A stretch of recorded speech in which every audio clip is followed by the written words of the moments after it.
The word agile probably has as many definitions as there are agile coaches in the world.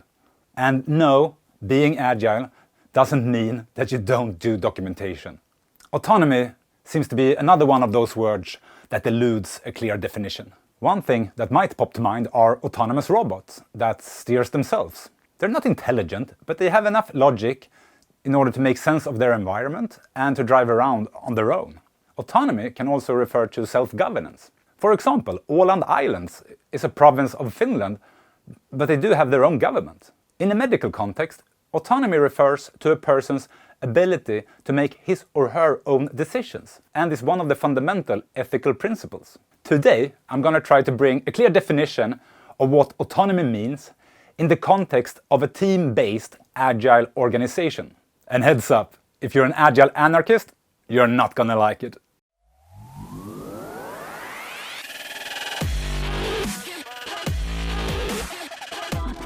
Even though Wikipedia doesn't include a definition of autonomy in the context of a team, it has a nice, powerful phrase in the beginning.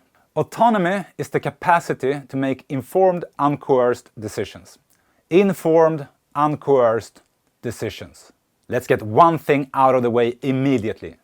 This does not translate to do whatever you want. As my former Agile coach colleague at Spotify proclaimed, autonomy doesn't mean the freedom to do what you feel like. That's psychologically shallow, devoid of meaning and shared identity, and probably leads to depression. Nah, that doesn't cut it nor make sense. This is how I would define it. Working in an autonomous team means that you feel free to act with all your capabilities to contribute towards a collective outcome. You think, decide, and plan together as a team within your boundaries. You work and learn together. You choose how to conduct the work and how to improve, and are part of shaping your destiny. A common misconception I've encountered many times is that you have to choose between alignment and autonomy, that they somehow are excluding each other. It's a false dichotomy that you have to choose between alignment, everyone focuses on a shared outcome, and autonomy, the ability to self-organize and be in the driving seat of what you do. They don't exclude each other. Rather, you need alignment for autonomy to work. Alignment enables autonomy. I love this visualization from Henrik Kniberg. In the lower left quadrant, with low alignment and low autonomy, you have people being micromanaged, but no alignment on direction or purpose. It nurtures a culture of indifference. Lack of context or purpose promotes the opposite of engagement. In the upper left quadrant, with high alignment and low autonomy, we do strive and work towards a common goal. Someone is telling people what problem to solve and how to solve it. We need to cross the river, build the bridge! Here, the organization tends to be very authoritative. People are doing what they're told without challenging or caring about why. In the upper right quadrant, with high alignment and high autonomy, that's where we want to be as an agile organization. We're aligned on the need to be addressed. We need to cross the river. But we as a team have the freedom to figure out how. This gives room for a collaborative culture and innovative approaches to solutions and ways of working. The lower right quadrant with low alignment and high autonomy is probably a risky space to be in. Sure, there's room for creativity and entrepreneurship, but it's likely also a very chaotic environment. Most companies in an agile transformation are on a journey from here to here, transitioning from an authoritative culture to a culture of collaboration and inclusion. Being autonomous isn't a get-out-of-jail card for taking collective responsibility for the greater purpose, ignoring the larger context that you as a team operate within. You are part of a bigger ecosystem.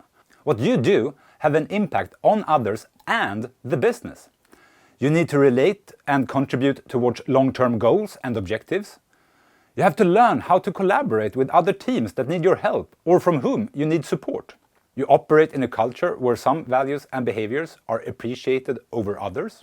You probably need to ensure that your ways of working and the quality of your work live up to some standards or are compliant with certain certifications. And you need to adopt your plans to dates that might be beyond your control, such as market windows or hard dates for new legislations. These things impose boundaries and constraints to our level of autonomy. That can of course be a root of frustration, like a damp blanket over our self-organization and motivation. But it's important to remember why some of these principles and processes are in place. Boundaries and constraints are there to help us to not suboptimize or to sabotage for each other or the business. Without them, we might suffer from local suboptimizations that undermines our ability as a collective to succeed. Some people call these things bureaucracy. But I prefer to see boundaries and constraints as tools for alignment and as a way to clarify ownership and decision mandate. Furthermore, boundaries and constraints come in various flavors. Some are formulated as recommendations, things you should do, but if you can think of a better way to do it, go for it. Others are stated as laws. We need to do things this way, or we require you to include this step into your processes. Not negotiable. And some are guiding. We have learned that many find these valuable and useful, but you do as you please. Totally optional. I worked as an Agile coach for Spotify for many years, and sometimes their approach to boundaries and constraints were described like this. A team, called the Squad at Spotify, is on a long-term mission to accomplish something great. Each quarter, the team formulates and communicates their roadmap for that quarter. A lot of negotiation and alignment discussions with other teams happen during this process. These goals are captured as OKRs, and they somehow act as boundaries to what the team is expected to focus on. Furthermore, a team isn't free to choose whatever technology or development language to use. There are some constraints to ensure it's easy to integrate everything and to avoid the wheel to be reinvented all over the place. As Spotify's architect put it, when it comes to infrastructure and technology, are we really autonomous? Well, we're definitely no Darth Vader, but we're no Baloo either. But if anything, we're closer to Baloo than Darth Vader. There are some hard restrictions on the choice of development language, for example, and squads are expected to have some basic habits and routines in place. Boundaries and constraints comes in many shapes and forms. Some helps us align, others to communicate. We might have a shared rhythm for specific events to help us move in the same phase and to coordinate. Others ensure we're not breaking the law. You're probably not free to spend as much money as you want. To simplify support and integration, your technical platform choices might be limited. We need to honor the security and integrity of our users and customers, and so on. As Dave Snowden so brilliantly puts it in this video, boundaries need to be negotiable. You need to be able to challenge them and try other things that addresses the same need. Because rigid boundaries have a habit of becoming brittle and breaking catastrophically. I want to discuss one more thing when it comes to boundaries and constraints. If they are unclear, if a team is unsure or unaware of expectations put on them, what they have ownership over, their degree of decision mandate, or their boundaries, teams tend to assume that their sphere of influence and responsibility is smaller than it really is. This can result in a feeling of powerlessness in the team. This can also prevent them to fully act responsible on matters others perceive they have ownership over. For me, autonomy in a nutshell means owning it. You are in the driving seat. This is fun, exciting and motivating, but also a lot of work. It's your job and responsibility as a team to figure out how to use your very limited time to accomplish the biggest impact and contribution. You need to figure out how to balance and prioritize that time. How to contribute to company objectives and business targets. How to create slack for handling incidents and asks from other teams. How do we balance between our own ideas, future-proofing and fixing reported bugs? Creating room for analyzing what happens in the world and in the market, as well as discovering new options from experimentation. And have time for all those meetings. With great powers, such as autonomy, comes a lot of responsibilities. To make it work, you have to reach out. You will never succeed in a bubble. You need to get to know your stakeholders, build partnerships with other people and teams, offer transparency, share the data and insights you base your decisions on, Communicate progress and forecasts. Be open about the risks you see and your challenges. Ask for feedback.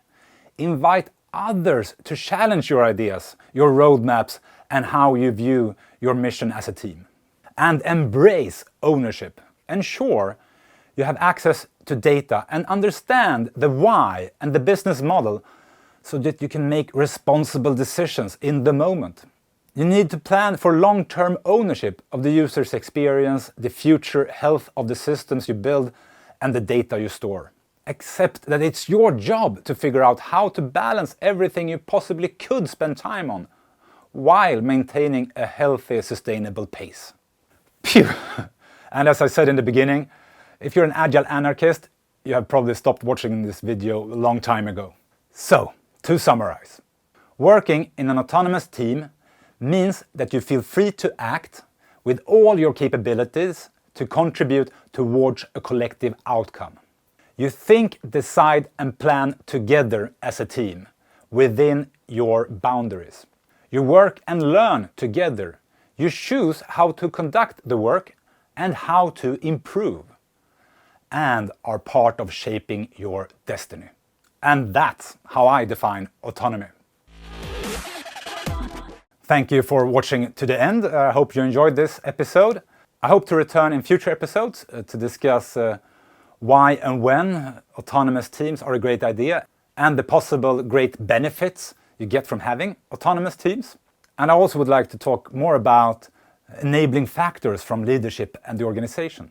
If you enjoyed this video, like, subscribe, click that bell so you don't miss future episodes, share it with friends and colleagues, go bananas. Next week it's time for another episode where we play Jimmy cards, and the week after that I'm really excited about the guest that's going to give us a guest talk. So with that said, until next time, explore, have fun and be safe.